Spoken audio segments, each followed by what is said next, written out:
वंदना अग्रवाल और आप देख रहे हैं राइट इंडिया न्यूज़ चैनल।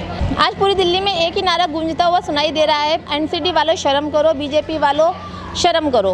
क्या रीज़न है इसका? इसका मुख्य कारण है 200 करोड़ की ज़मीन जो एमसीडी द्वारा 34 करोड़ में बेच दी गई।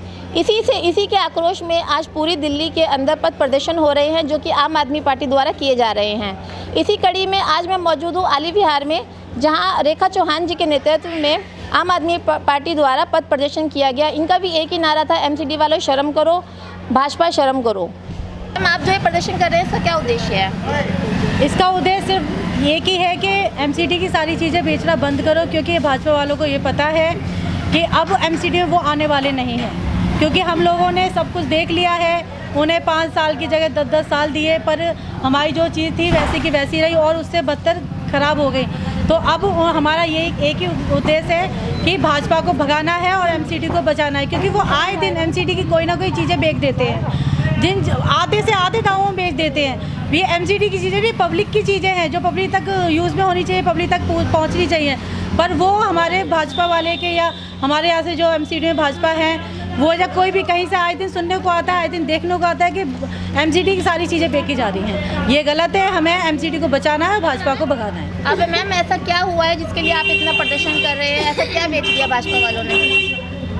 कोई ज़मीन थी जो उन्होंने 200 करोड़ की ज़मीन को उन्होंने बहुत कम रेट में बेच दिया। उन्होंने 34 करोड़ में उन्हें बेच दिया। जो 200 करोड़ की ज़मीन थी 34 करोड़ में बेच दिया। ये बहुत गलत है कहीं ना कहीं, और हम सब जाग चुके हैं। सब मेरी दिल्ली की सारी जनता है जितनी भी है, हम अपने वार्ड से छोटी छोटी रैलियाँ और अपने स्तर पर रैलियाँ निकाल रहे हैं, ये बताने के लिए अब किसी भी हालत में अब ये इस तरह का छलावा और धोखा नहीं चलेगा। हमें एमसीडी को बचाना है, क्योंकि एमसीडी से सबकी ही उम्मीदें जुड़ी होती हैं। हम लोगों के घर बस्ती सब वहीं पर होते हैं। हम लोगों को सब कुछ बचाना है, भाजपा को भगाना है और अपनी दिल्ली को, अपने वार्ड को बचाना है। अभी देखा गया था, अभी जो आपके नारेबाजी चल रही थी, कहीं ना कहीं पार्षद के खिलाफ भी आप लोग नारेबाजी कर रहे थे। जी, क्योंकि पार्षद के खिलाफ इसलिए नारेबाजी थी क्योंकि 15 साल से बीजेपी का पार्षद हमारे यहाँ है, जो पूरी गलियाँ पूरा अपना हमारे वार्ड का विकास हमेशा रुका रहा। और पीछे अमातुल्ला खान भाई जो हमारे विधायक जी हैं ओखला विधानसभा से, उनके जरिए पीछे 3 सालों में हमारी कॉलोनी ने सारी चीज़ें देखी हैं। उसके अलावा हमारी कॉलोनी ने कभी कुछ नहीं देखा था।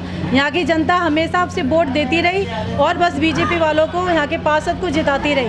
तो पार्षद के नाम पे उन्होंने कोई भी काम नहीं किया। अब ये हमारे वार्ड के तो हर एक आदमी जान चुका है, सबने ठान लिया है। बीजेपी के जो पार्षद जी हैं हमारे, उनका बोरिया बिस्तरा बांध चुकी है पब्लिक। तो आने वाले एमसीडी चुनाव में हम लोगों ने उनकी विदाई तय कर दी है। हम लोग उन्हें यहाँ से हटाएंगे और अपने यहाँ पर केजरीवाल एमसीडी में लेके आएंगे और दिल्ली को बचाएंगे, अपने वार्ड को बचाएंगे।